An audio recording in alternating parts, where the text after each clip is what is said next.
వాళ్ళు సిగ్గులేదు, మనం ఎన్ని చెప్పినా సిగ్గురాదు. వాళ్ళు బతుకులేదు.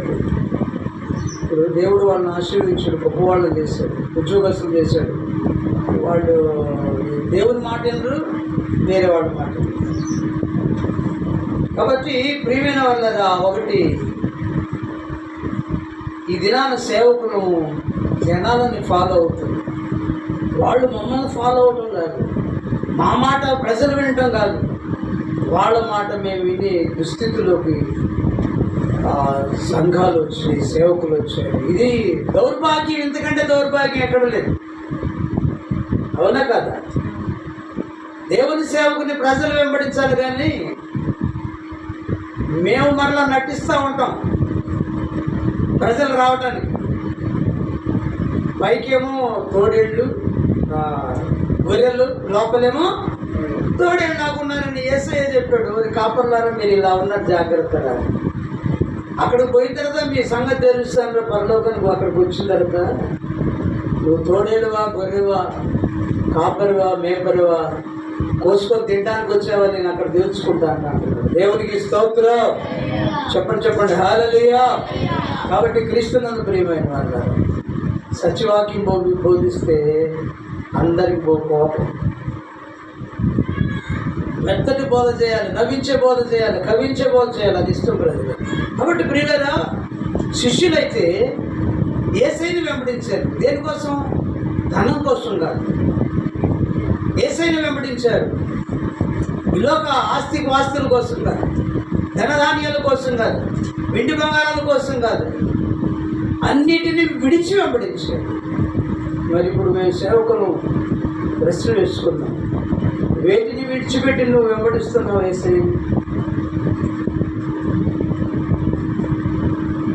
మందకు మాదిరిగా ఉండమన్నాడే, ఎలా ఉన్నాం మేము?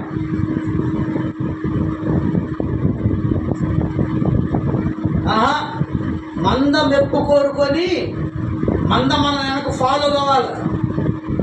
రౌడీలాగా 15-20 మంది మన వెంట పరిగెట్టాల. అది కాబట్టి దేనిని ఫాలో అవుతున్నావా? సేవకుడా, యేసయ్యను ఫాలో అవుతున్నావా? యేసయ్యను వెంబడిస్తున్నావా, లేకపోతే ధనాన్ని వెంబడిస్తున్నావా? ధనం సంపాదించుకోవడానికి వేషం వేసి గొర్రెలను ఫాలో అవుతున్నావా? మనుషులను ఫాలో, మనుషుల మెప్పు కోసం బోధిస్తున్నావు, మనుషులను సంపాదించుకున్నావు. జాగ్రత్త, ఒక జ్ఞాన తీర్పులోకి వస్తావు. ధనం ఉండొచ్చు, ఇప్పుడు నీకు బలం ఉండొచ్చు, జ్ఞానం వచ్చు, బలం ఉండొచ్చు, ధనం మనుషులు ఉండొచ్చు, ఎన్నో గొప్ప సంఘాలు ఉండొచ్చు. జాగ్రత్త. వాక్యం అంటుంది, మనుషుల దృష్టికి గొప్ప అనుకుంది, దేవుని దృష్టికి ఎన్నికరాని వాక్యం. జాగ్రత్తగా. యేసయ్యను వెంబడించిన శిష్యులు లాగా శిష్యులు యేసయ్యను దేనికోసం వెంబడించండి? పరలోక రాజ్యం కోసం. దేవునికి స్తోత్రం. ఎందుకు వెంబడించారమ్మా యేసయ్యని? ఈయన పరలోకం నుంచి వచ్చినటువంటి మెస్సయ్య, దేవుని కుమారుడు. ఈయన మాట వింటే మన పరలోకం దక్కుద్ది, భూలోకంలో కూడా నెమ్మది వస్తుంది, క్షేమం వస్తుందని వారు గ్రహించిన, వారి మాటలో జీవం ఉందని గ్రహించిన వారి ఆయనను ఫాలో అయ్యారు, ఆయన వెంబడించారు. కాబట్టి వారికి ప్రత్యక్షత ఇచ్చాడు యేసయ్య. మాట విన్నారు, గ్రహించారు, ఆయనను విడిచిపెట్టి వెంబడించారు. తినకపోయినా కదా, 1000 గవులు 3.5 సంవత్సరాలు తిరుగుతూ ఆయా గ్రామాలు, పట్టణాలు తిరుగుతూ, కాలినడ నడుస్తూ, సేవ చేస్తూ, ఆయన దగ్గరికి వెళితే ఆయన పెట్టింది, వాళ్ళు పెట్టింది తింటూ, కడుపులు కాల్చుకొని కరిగిపోయి కాలిపోయి సేవ చేశారు. కాబట్టి యేసుక్రీస్తు ప్రభు వారికి ఆయన తిరిగి లేచిన తర్వాత వారికి ప్రత్యక్షతనిచ్చాడు, వారికి కనిపించాడు. కారణం వారిని బలపరచడానికి, ఇంకా బలపరచడానికి. నేను శారీరకంగా వెళ్ళిపోయాను అనుకుంటున్నానేమో, ఆత్మీయంగా మీ తోడుగానే ఉంటాను, మీ ప్రక్కనే ఉంటాను, మీ నీడగా ఉంటాను, యుగ సమాప్తి వరకు సదాకాలం మీ తోడుగా ఉంటానని వారిని ధైర్యపరచడానికి వారికి ప్రత్యక్షతనిచ్చాడు. రెండోది, వారిలో ఉన్న పిరికితనం తీసివేయడానికి వారికి ప్రత్యక్షతనిచ్చాడు. వారిలో ఉన్న సందేహం తీసేయడానికి వారికి ప్రత్యక్షతనిచ్చాడు. వారిని కదా ఇంకా దేవుని సువార్తను ప్రకటించేటట్టుగా వారిని బలపరచడానికి ఆయన ప్రత్యక్షతనిచ్చాడు. ప్రేమించి ఏడుస్తున్న మగ్దలేని వారిని ఓదార్చడానికి ప్రత్యక్షతనిచ్చాడు. అర్థమైందా? యేసయ్యను ప్రేమించి జీవితాన్ని తన జీవితాన్ని మార్చినటువంటి యేసయ్య, దెయ్యాలను వెళ్ళగొట్టిన యేసయ్య, బ్రతుకులు మార్చిన యేసయ్య కోసం కన్నీరు గార్చి ఏడుస్తుంది కాబట్టి ఆమెను ఓదార్చడానికి ప్రత్యక్షత ఇచ్చాడు ప్రభు యేసు. దేవునికి స్తోత్రం. కాబట్టి ప్రియమైన వాళ్ళరా, లోకానికి ప్రత్యక్షతను ఇవ్వలేదు కానీ యేసయ్య వారికి ప్రత్యక్షతను ఇచ్చాడు. వారు గ్రహించలేదు కానీ కదా, దేవుడే వారికి గ్రహింపునిచ్చాడు. నేను గత వారం ఏం చేసుకుని ఏం ధ్యానించాం, ఎంఐ గ్రామానికి వెళుతున్నటువంటి ఇద్దరు శిష్యుల గురించి చెప్పారు. అర్థమైందా? వెళుతున్నారు కానీ వాళ్ళిద్దరు నడుచుకుంటూ దేవుని ఏదో క్రీస్తుని గురించినటువంటి ఆ నిర్గమను గురించిన మాటలు, ఆ శిలువ యాగం గురించిన మాటలు చెప్పుకుంటూ వెళుతుంటే వారి ప్రక్కన నడుచుకుంటూ వస్తున్నాడండి స్తోత్రం. నడుచుకుంటూ వచ్చాడు కానీ వారు ఆయనను గుర్తుపట్టలేని కన్నులు ఉన్నాయి. దేవునికి స్తోత్రం.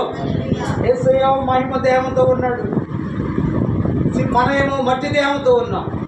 ఇంకా వారిలో ఉన్నటువంటి సందేహాలు, అనుమానాలు ఉన్నాయి కాబట్టి ఆయనతో తిన్నారు, త్రాగారు, ఆయన చూశారు కానీ లేచిన తర్వాత, ఆయన తిరిగి లేచిన తర్వాత ఆయన చూడలేకపోయారు. పక్కనే నడుచుకుంటూ వస్తున్న యేసయ్యను గ్రహించలేకపోయారు.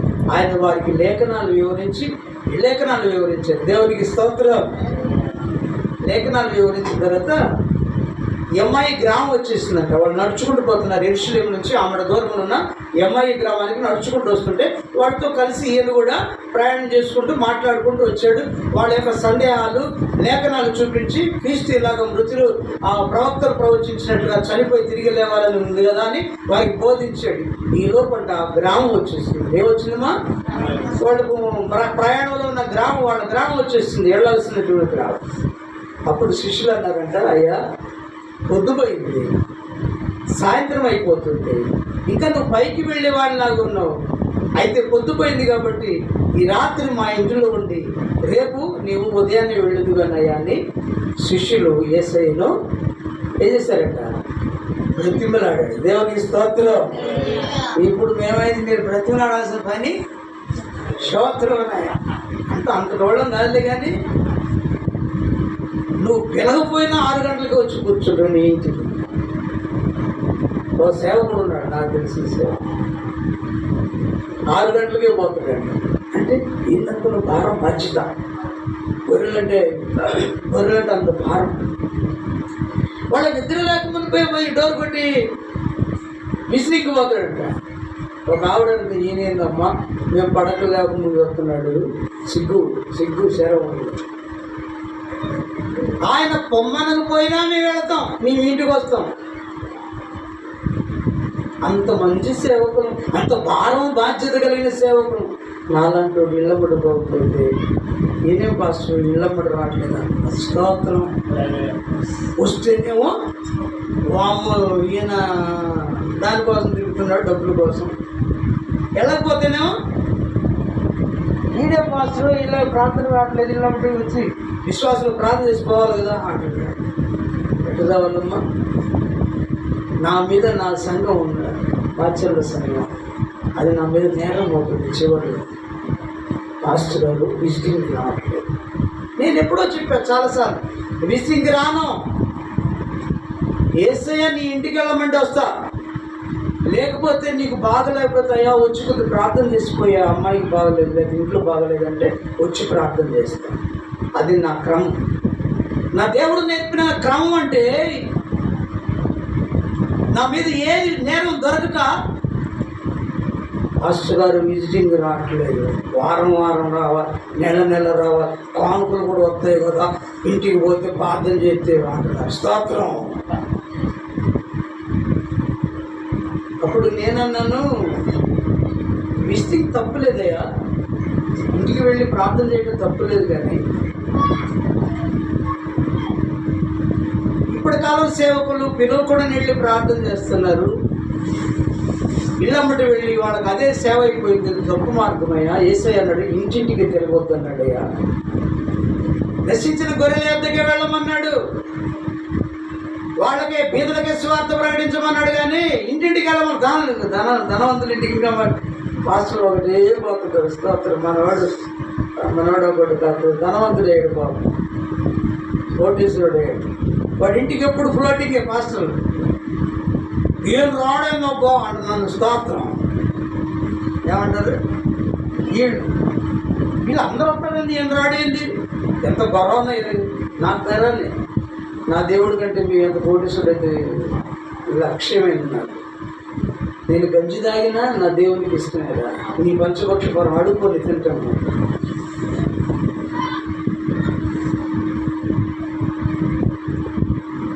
నా మీద నేరం ఉంటుంది, నేను లక్ష్య పెట్టలేదు. కాబట్టి మేమైతే అడగకుండానే వస్తాం, పిలవకుండానే వస్తాం, కమ్మగా పెట్టింది తిని వస్తాం.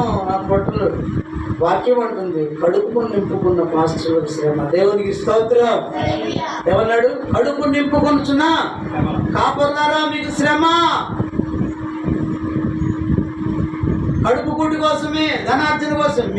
మీరు ఆశ సంపాదించొద్దు. చిమ్మటి పడతాయి, తుప్పు పడతాయి అని మేము ఆశ సంపాదించుకుంటున్నాం. పేరుకేమో దేవుని సేవా మందిరాలు, పెద్ద పెద్ద మందిరాలు, పెద్ద పెద్ద సంఘాలు. ఈ జనాలు కూడా ఎట్లాంటి వాళ్ళు, అబ్బో అక్కడ జనం ఎక్కువ ఉంటే అబ్బా బిజినెస్ బాగుంది పో, స్తోత్రం. అక్కడ ఏందమ్మా జనం అట్టపోతుండ్రో ఆడికే పోవడం. మా వాడు ఒకడు ఉన్నాడు, వాడు ఇంజనీర్ అయ్యాడు. ప్రార్థించగా కెమికల్ ఇంజనీర్ పెద్ద ఇంజనీర్ ఉద్యోగం వచ్చింది. వాడు నాకు బాబాయ్ అని 2,000 పంపించాడు. స్తోత్రం. సేవకు కాను. సరే పంపిస్తే అది తృప్తి, పాపం ఏదో వాడికి కలిగింది పంపించాడు. దేవుడి సేవలో వాడు కూడా మన అవసరం దేవుడు తీరుస్తున్నాడు అనుకుని సంతోషంగా ప్రార్థన చేసినాం. వాడే ఎమ్మటి అంటాడు, బాబాయ్ ఆ టెంపుల్కి నేను 15,000 పంపించాను, స్పాన్సర్షిప్ చేశాను బాబాయ్. అర్థమైందా టెంపుల్ అంటే?